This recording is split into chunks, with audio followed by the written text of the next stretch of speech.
Well, good evening. Looks like we have just two board members, Ms. Griffin, so we won't need to call a quorum. Is that correct? Do you concur with me? All right.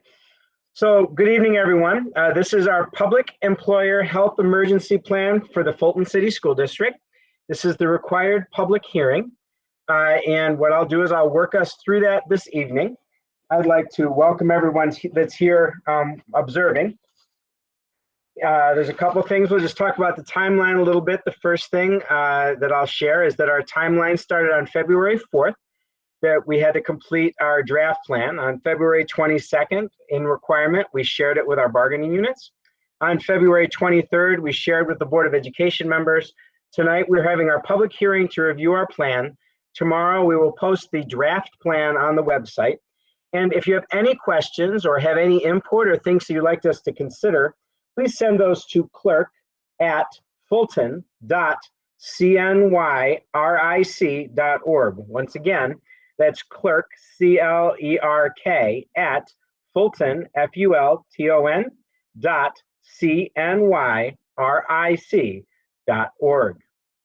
So this plan has been developed in accordance with New York State legislation. And I'll turn to the promulgation, which I'll work through the plan just to give you a very high level idea of what's in this plan. This plan has been developed in accordance with the amended New York State Labor Law 27C and New York State Education Law paragraphs K and 1 of subdivision 2 of section 2801A. And this plan is specific for the Fulton City School District. And I'll go into more about the plan in just a moment. The meetings that were held, we received a template from New York State with very specific boilerplate language within that template. And then we had certain parts of the plan where we would provide very specific information and personalized information to the Fulton City School District. We did that in two meetings, on the 21st of January and on the 28th of January. I'd like to extend my appreciation for the members, or to the members of the planning team, for the time they spent working through this plan and helping develop this draft plan. As you can see, there are the members of the plan as required by the New York State legislation. So thank you to all of those members of the team for their time and input. On page 4, you'll see there's a table of contents from the promulgation right on through the ending, which is housing for essential employees. And I'll hit each one of these areas very briefly. So the purpose and scope and situation overview and assumptions. Why are we doing this? This plan was developed, these laws were actually amended by the passing of legislation signed by the governor of New York State on September 7th, 2020. It requires public employers to adopt a plan for operations in the event of a declared public health emergency involving a communicable disease. The plan includes the identification of essential positions, facilitation of remote work for non-essential positions, provision of personal protective equipment, and protocols for supporting and contact tracing. So essentially, if we were to be faced with a similar type of pandemic or something going on, that we have a plan. I think one of the things that they found out across the state was that when we went into this, a lot of this was very reactionary. We built it as we moved along and as we learned information. So this has truly been an evolving process. And so this legislation, when signed last fall, I believe the governor and the legislators, the determination was wanted to make sure we had a plan in place. So it also talks about scope of the work, really focusing on operations, the interest of the safety of our employees and contractors, and the continuity of our operations that we have promulgated in this plan. So really a focus of how we will continue to do daily operations in the event of a pandemic or similar. There's a reference to the World Health Organization, and it goes on to talk about very specific things. For example, in this case, the fundamentals of reducing the spread of infection, including going from hand sanitizer right here and washing hands with soap and water, social distancing, cleaning and disinfecting, so on and so forth. There's a set of assumptions that we had to utilize. These were identified within the template, and these are those items. I'll highlight a couple of them. The health and safety of our employees and contractors and their families is of utmost importance. Dropping down a little bit through here, the public in our constituency expects us to maintain a level of mission essential operations. So in other words, school can't stop. We have to figure out ways to continue to provide and access and equity to educational and instructional experiences. Another one on here is emergency measures and operational changes may need to be adjusted based upon specific circumstances and impacts of the public health emergency, as well as guidance and direction from public health officials and the governor. So very similar where we have the base plan, when something would happen, we would get more specific guidance and direction at that time specific to that situation. The concept of operations, this section really just overviews with the superintendent or their designees or their successor that we hold the authority to execute and direct the implementation of this plan. Implementation, monitoring of operations, adjustments to plan implementation may be supported by additional personnel at the discretion of the superintendent. So that's this section and just talks about that. Then we had to identify what mission essential functions, which is at the bottom of page 5 and moves forward. And what we had to identify were essential functions are those functions that enable an organization to maintain the safety of employees, contractors, and our constituency, provide vital services, provide services required by law, sustain quality operations, and to uphold the core values of the Fulton City School District. And we took into consideration as a team, under essential functions, you'll see these 3 bullets, the time and criticality of each essential function, interdependency of one function to others, how things work together, and the recovery sequence of essential functions and their vital processes. The team was challenged and tasked to identify priority 1, which were the most essential functions, with priority 4 being functions that are essential but least. And we identified the following essential functions as a team. And you can see the priorities are to the right with a description in the center. We identified communications, health and safety, teaching and learning, child nutrition, social emotional well-being as priorities, as well as on the second page, technology, as that's a very critical to all aspects of our organization and our operations. In the secondary realm, we identified business office and payroll. We identified transportation and human resources, as well was a 2/3, and then we identified athletics, extracurricular, those kinds of things as a 3. We also then were tasked to identify essential positions as required by the template and the legislation. We've identified what we did was, if you can see, we matched, if we go back, communications, health, safety, you drop down, you find health and safety, and then we identified operations and maintenance staff, the response coordinator, and then the district properties will need to be prepared and maintained. So what you find is the essential function, the essential positions or the titles, and then the justification for each. And I'm not going to read to each one as we work down through day-to-day operations this year: business office, payroll, child nutrition, technology, medical contribution or distribution, teaching and learning, and social emotional well-being. Then one of the challenges also, and another component to the plan, was to reduce risk through remote work and staggered shifts. That was one of the required components.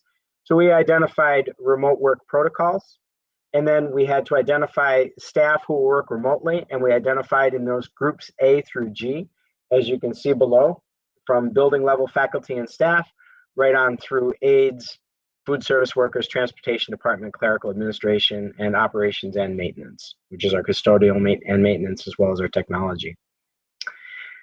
We talked about how work would be approved and how the assignment of remote work would occur, and those are identified under A, B, and C. The staff will be required with the following for remote work. We found in about just about a year ago, we had to then think about at that time, what do people need to have to work remotely? Now those things have been identified in our base plan here. Obviously, things would be adjusted as necessary. So there's the equipment for remote work. Information with respect to staggered shifts. And what it talks about is just some different examples about how we may approach that. If we have to do some things where, for example, they may say you can only have certain amount of staff in for hours. So for example, last spring, we were charged with making sure that we only had 1/4 of our staff in at a time, then we had a half, and there were percentages that we had to follow under the guidance of New York State. So that would be how we would identify and plan that out. So what we're going to do is making sure that also we said, regardless of changes in the start and end times of the shifts, we'll ensure that our employees are provided with their typical and contracted minimum work hours per week. And then it also identifies what it would require for each of those areas, what those positions would look like if we were staggered. So those are some exemplars for your reference. Also, human resources. This is the approval and assignment of changed work hours that would be approved through human resources in consultation with the building and district administrators. And we would do that on a case-by-case basis based on the situation at hand. The next section, which is on page 10 at the top, is the personal protective equipment. And that identifies, for example, our PPE may include, and does at this point in time, masks, face shields, gloves, disposable gowns, and aprons. And so what we did, we also have identified the related need for cleaning supplies used to sanitize and disinfect, as well as hand soap and hand sanitizer. The protocols for providing those PPE include the following. So we had to identify what each individual type of grouping would receive. So for example, as you can see in box number 1, any Fulton City School District faculty, staff, and or administrator with health conditions or higher risks of exposure. For example, for anybody that fell into that realm, they would receive face masks, eye protection, face shields, disposable gloves, disposable gowns, and protective barriers. And you can see other groupings as follows.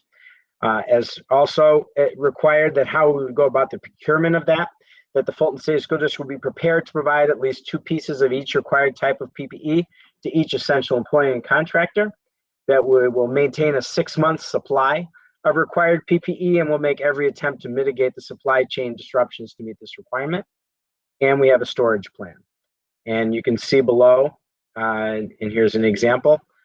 In number 4, it identifies we have 15,000 adult and 15,000 children's masks that we would have. That's based on 3,200 students and 650 faculty and staff, 70 cases of gloves, so on and so forth, right down through sanitizing wipes and alcohol wipes as well. We also had to identify different vendors that we would work with at this point in time. So these are some of the vendors that we work with at this time that are helping us with our supply chains. As you can see, we've also tried to do some things locally as well. So I think that's always important, and you can see that they have been identified as helping us with some of those things. Also, the next section on page 13, I believe this is, page 12, on the numbers 13 on the screen. Staff exposures, cleaning and disinfection. There's sections with respect to staff exposures, and it goes down through the different protocols. Obviously, even during our experience with COVID-19, that those protocols have been adjusted in accordance with direction from the CDC, as well as the New York State Department of Health and the World Health Organization. So these are evolving at all times. This is our base that is set in place. There's a section in here that talks about when staff member has a positive result, when staff person has a negative result, so on and so forth. I'm not going to identify those areas. It really aligns very closely with the work that we're doing presently with our current protocols. Next section at the bottom of page 13 goes into cleaning and disinfecting, and talks about those base types of things that are part of the base protocols as part of the templates and part of the work that we're doing here in the Fulton City School District.